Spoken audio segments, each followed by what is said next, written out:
گوجری زبان میں اپڈیٹ سنیے۔ آج ماحولیات کو عالمی تہڑو منایا جا رہا ہے۔ اس دن کا منان کو مقصد ماحول نہ ہر قسم کی گندگی تو پاک کرنا ہے۔ لیکن اگر بھارت کی صورتحال کو جائزہ لیو جائے تو ہندو انتہا پسند مودی حکومت ان خطرات نہ نظر انداز کر رہی ہے جڑا ماحول نہ لاحق ہے۔ مقبوضہ ریاست جموں کشمیر میں امرناتھ یاترا کو انعقاد اس چیز کو واضح ثبوت فراہم کرے کہ مودی حکومت عالمی یوم ماحولیات کا پیغام نہ پیراں تلے روند رہی ہے۔ لکھاں کی تعداد میں ہندو یاتریاں نہ امرناتھ غار میں جان کی اجازت دینی ماحولیات کی ایک بڑی تباہی نہ دعوت دین کا مترادف ہے۔ امرناتھ یاترا کشمیر کا نازک ماحول واسطے ایک سنگین خطرہ ہے۔ ماہرین کو کہنا ہے کہ جنوبی ایشیا میں امرناتھ غار کو دورو کرنے والا لکھاں ہندو یاتری ہمالیہ کا ماحول نہ بری طرح متاثر کر رہے ہیں۔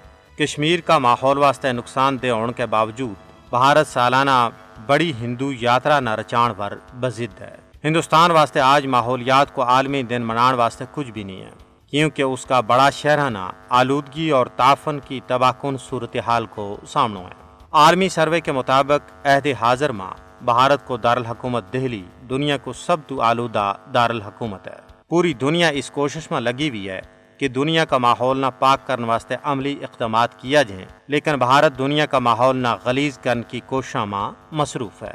عالمی برادری کی یہ ذمہ داری بنے کہ وہ بھارت پر دباؤ کریں کہ نہ صرف یاترا کا دورانیہ نہ کاٹ کی ہو جائے بلکہ یاتریاں کی تعداد نہ بھی محدود کی ہو جائے۔